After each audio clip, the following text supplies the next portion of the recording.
नमस्कार दोस्तों। आज मैं आप सभी के सामने माता सीता की धन बरसाने वाली कहानी लेकर आई हूँ। तो चलिए शुरुआत करते हैं। यह कहानी माता सीता कहती थी और श्री राम इसे सुना करते थे। एक दिन श्री राम भगवान को किसी काम के लिए बाहर जाना पड़ गया। तो सीता माता कहने लगी कि भगवान, मेरा तो 12 वर्ष का नित्य नियम है। अब आप बाहर जाएंगे तो मैं अपनी कहानी किसे सुनाऊंगी। श्री राम ने कहा कि तुम कुएं की पाल पर जाकर बैठ जाना और वहां जो औरतें पानी भरने आएगी उन्हें यह कहानी सुना देना। सीता माता कुएं की पाल पर जाकर बैठ जाती है। एक स्त्री आई। उसने रेशम की जड़ी की साड़ी पहन रखी थी और सोने का घड़ा ले रखा था। सीता माता उसे देख कहती है कि बहन, मेरा 12 वर्ष का नित्य नेम सुन लो।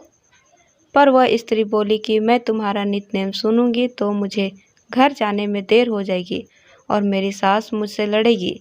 उसने कहानी नहीं सुनी और चली गई। उसकी रेशम की जड़ी की साड़ी फट गई।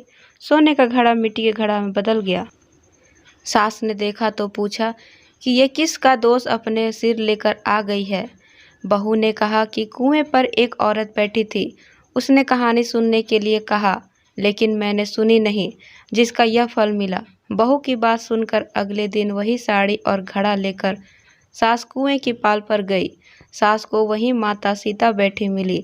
तो माता सीता ने कहा कि बहन, मेरी कहानी सुन लीजिए। सास बोली कि एक बार छोड़, मैं तो 4 बार कहानी सुनूंगी। तब माता सीता ने सास को कहानी सुनाना शुरू किया।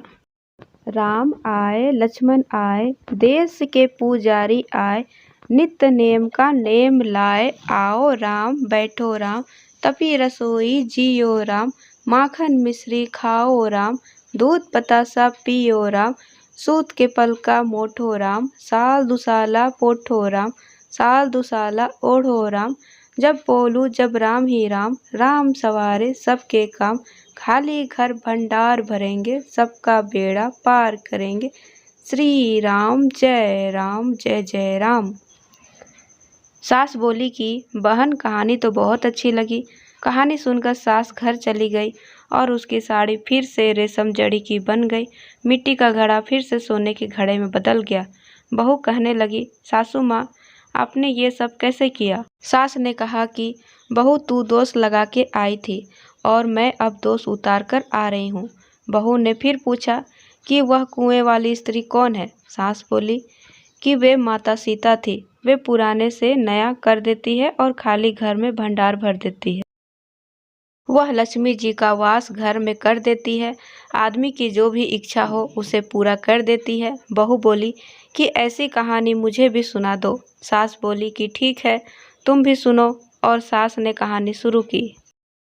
राम आए, लक्ष्मण आए, देश के पुजारी आए, नित्य नेम का नेम लाए, आओ राम बैठो राम, जय राम जय जय राम।